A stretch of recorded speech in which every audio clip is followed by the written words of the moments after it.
कहीं भी सर्वसम्मत हमने बचाने के ऊपर सबकी राय एक है। इसमें हम मैदानी और कानूनी दोनों तरीके से फिलहाल एसडीएम महोदय उसको जमाबंदी में नहीं चढ़ा रहे हैं, मतलब इससे साफ जाहिर हो रहा है कि खनन माफिया का बहुत बड़ा दबदबा है। दूसरा यहाँ पर लीज स्वीकृत करा करके और जो खनन हो रहा है, अवैध खनन हो रहा है, उसकी वजह से काफ़ी लोगों में सिलिकोसिस, कैंसर और टीबी जैसी गंभीर बीमारियां हो रही है।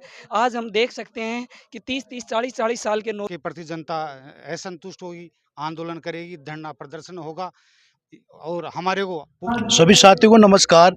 फिलहाल हमारी टीम है सीकर जिले के अजीगढ़ पंचायत समिति क्षेत्र के सावलपुरा के नज़दीक बाबा धौजाबंद जी महाराज के परिसर के अंदर, जहां पे आप देख पा रहे हैं यहां पे आज कम से कम 1 दर्जन से ज़्यादा गांव के एक बहुत ही बड़ी महापंचायत बुलाई गई है। वो महापंचायत क्यों बुलाई गई है, ऐसा क्या कारण हुआ जिससे अचानक से सैकड़ों लोग यहाँ मौके पर मौजूद हैं? क्या ऐसी बात है? हमारे बीच में कैलाश जी बात। कैलाश, देखिए, ये संरक्षित बनी थी और ये लोक देवता हैं इस इलाके के। ये हमारी आस्था, हमारी उसके प्रतीक हैं। अब इस संरक्षित वनी में पहले हमारे लोग एक तिनका नहीं काटते थे, आज उसमें स्टोन क्रशर लगे हैं। ये वनी हमारे पशुओं के चरने के लिए थी, पशु पक्षी यहाँ पे रहें।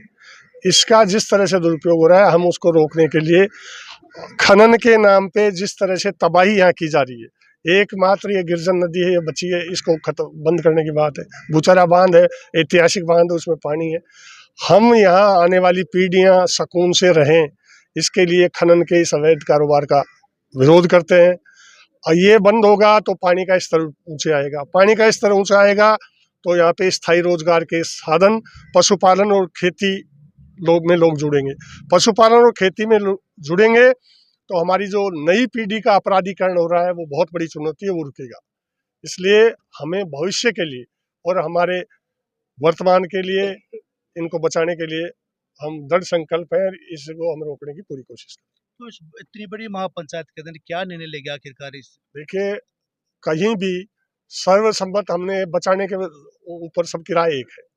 इसमें हम मैदानी और कानूनी दोनों तरीके से लड़ेंगे। इसके तमाम कागजात हम निकलवाएंगे, 1 सप्ताह के अंदर पूरे कागजात निकलवा के फिर कानूनी रूप से, और जितने राजनीतिक और प्रशासनिक अधिकारी हैं उनसे कहेंगे कि आपने गलत किया है, आप इसको रद्द करिए। ये सब करेंगे हम। पहले 25 साल पहले माइंस बंद करवा चुके हैं। तो क्या प्रशासन को अवगत कराया आपने?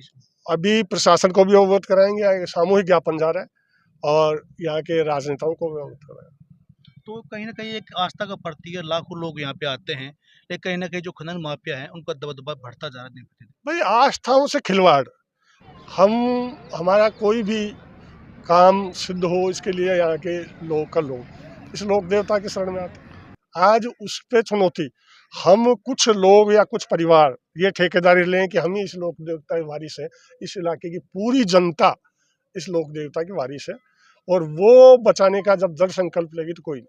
हम इस मैदानी और कानूनी लड़ाई में अगर संभव हुआ तो हम चारों तरफ के लोग जयपुर तक भी कूच करेंगे और सरकार को हमारी बात माननी पड़ेगी। आगे क्या रणनीति रहेगी? अब जैसे समय रहते हुए मंत्री जी को ज्ञापन देखिए, दिया। पूरे कागजात हमारे पास आए, इसका सीमा ज्ञान हो, इसमें क्या क्या चालाकियां प्रशासन करेगा, वो हम आने वाले 1 सप्ताह में तय करेंगे।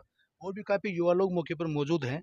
क्या आपने अपने श्री माधोपुर से जो यूडीएच मंत्रियों को अवगत कराया इसके मामले में? हमने इस खनन पट्टे के मामले में 2 बार मंत्री महोदय को ज्ञापन दिया है। हमारे लीज नंबर 48/11 23 हेक्टेयर गोचर भूमि है, पूरा का पूरा चारागाह इलाका है। 130 हेक्टेयर का है, जिसका एमएल नंबर 1/93 है। उसका 14 हेक्टेयर इलाका तो डिम्ड फॉरेस्ट हुआ है सुप्रीम कोर्ट के ऑर्डर पे। प्रशासन हाल फिलहाल एसडीएम महोदय उसको जमाबंदी में नहीं चढ़ा रहे हैं, मतलब इससे साफ जाहिर हो रहा है कि खनन माफिया का बहुत बड़ा दबदबा है। दूसरा, यहाँ पे अब एक करेसर आ गया, यहाँ के अविनाशी के लोगों ने वहाँ उसको ज़मीन बेच दी, कलेक्टर साहब ने या पोल्यूशन वालों ने उसको एनओसी वगैरह दे दी, सरपंच महोदय ने दे दी। तो इसके लिए हमें पत्रकार महोदय एक लंबी लड़ाई की ज़रूरत पड़ेगी। यहाँ आसपास का अविनाशी का इलाका है, इसकी पूरी की तारबंदी करवाएंगे हम, इसका सीमा ज्ञान करवाएंगे। जो लड़ाई लड़नी लड़ेगी वो हम इसके खिलाफ लड़ेंगे। पिछले दिनों हमारे फॉरेस्ट मिनिस्टर महोदय आए थे वहाँ नीम का थाना, इस बाबत में मैं उनको ज्ञापन भी दिया था कि मंत्री महोदय, हमारे इलाके की पोल्यूशन के कारण बहुत ज़्यादा हालत ख़राब है, गांव का हर तीसरा आदमी कैंसर से मर रहा है, सिलिकोसिस हो रही है, दमा हो रहा है, फेफड़े फेल हो रहे हैं, पूरी युवा पीढ़ी बर्बाद हो रही है। आप इस पे टारगेट करो, हमारे पूरे इस इलाके को डिम्ड फॉरेस्ट कर दो। तो कहा जा रहा है कि ये ब्लास्टिंग भी होते हैं, उससे मकान में दरारें तक आ गई। पिछले दिनों 2 सप्ताह पहले एक पूरा 2 परिवार पूरा का पूरा परिवार मर जाता। वो तेजपाल गुजर है, इसको पूछो, उसकी बहन बेटियां, इसकी वाइफ, बाल बाल बच्चे डर के मारे ये वहां से घर छोड़ के भाग गए थे। खनन माफिया महेंद्र गोयल क्या करता है, उन्हें पौने पैसे दे करके यहाँ भी एक कोई मकान बनाया हुआ था, गरीब आदमी, उसको डरा धमका के उसके मकान पे अपना नाम छप्पा कर दिया कि महेंद्र गोयल की प्रॉपर्टी हो गई। तो इस खनन माफिया का, यहाँ माफियाओं का बहुत बड़ा आतंक फैलता जा रहा है। वो हमारी युवा पीढ़ी कतई यहाँ बर्दाश्त नहीं करेगी। ये झूठे मुकदमे भी लगाता है। पिछले दिनों एक लड़की के मामले मुझे फंसाया था, दौलत गोयल महेंद्र गोयल हैनी ट्रैप के मामले में। उस समय हमारे यहाँ कांग्रेस के विधायक महोदय थे, हमने भी उस टाइम ज्ञापन दिए थे, हम बड़ी मुश्किल से उसमें बच के आए थे। और ये इलाका हमारे यहाँ काफ़ी डेवलपमेंट हुआ है। हमारे मंत्री महोदय को भी हम बार बार अवगत करवा रहे हैं। कल भी मैंने मंत्री महोदय को बोला था, मंत्री महोदय हमारे इलाके की हालत बहुत ज़्यादा ख़राब हो रही है, खनन के कारण क्राइम बढ़ रहा है, पोल्यूशन हो रहा है, युवा पीढ़ी डाइवर्ट हो रही है, वो हम कतई नहीं चाहते। और भी काफी युवा साथी मौके पर मौजूद है, बातचीत करना चाहेंगे। आप क्या कहेंगे, कहीं ना कहीं इसका असर युवा पीढ़ी पर बहुत ज्यादा बुरा तरह से देखने को मिल रहा है? बहुत ज़्यादा पड़ रहा है और हम नहीं चलने देंगे यहाँ। करेसर वरेसर बिल्कुल भी नहीं चलने देंगे। यहाँ दजान बाबा है, ये बहुत दूर दूर के आदमी यहाँ आते हैं। हमारी कोई सहमति को ना बाकी उपाय भी है कि पैसा तो क्यों भी कर ले नहीं हम नहीं चलने देंगे यहाँ। दजान बाबा की यहाँ 12 गांव हैं, 84 डाणी हैं। ये सभी डाणियों से यहाँ आदमी अभी भी आए हुए हैं, 100-200 आदमी इकट्ठे हुए हैं यहाँ।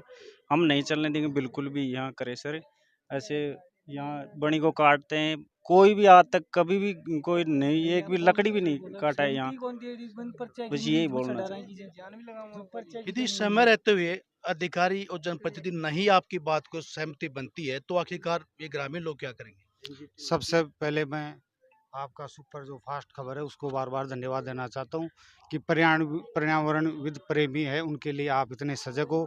भाई कैलाश जी हैं, रामतार जी हैं, सुभाष जी सरपंच जी, इन्होंने जो बातें बताई वो बिल्कुल फैक्ट बात है। अब आपने जो प्रश्न किया कि ऐसा आपका जो अपना प्रशासन वो नहीं सुनता, आप क्या करते हो? करने के लिए क्या जो करते आए यहाँ तक, इसके प्रति जनता असंतुष्ट होगी, आंदोलन करेगी, धरना प्रदर्शन होगा। और हमारे को पूरी आस है कि प्रशासन हमारा सहयोग करेगा और करता रहेगा।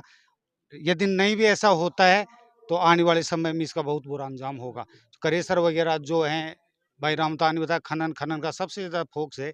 40 साल से इतना कुप्रभाव है, लेकिन क्या है कि अशिक्षा अज्ञानता के कारण ये चीज़ें नहीं हो सकी। अब आने वाली जो भावी पीढ़ी है वो हर तरह से सोच चुकी है कि क्या है।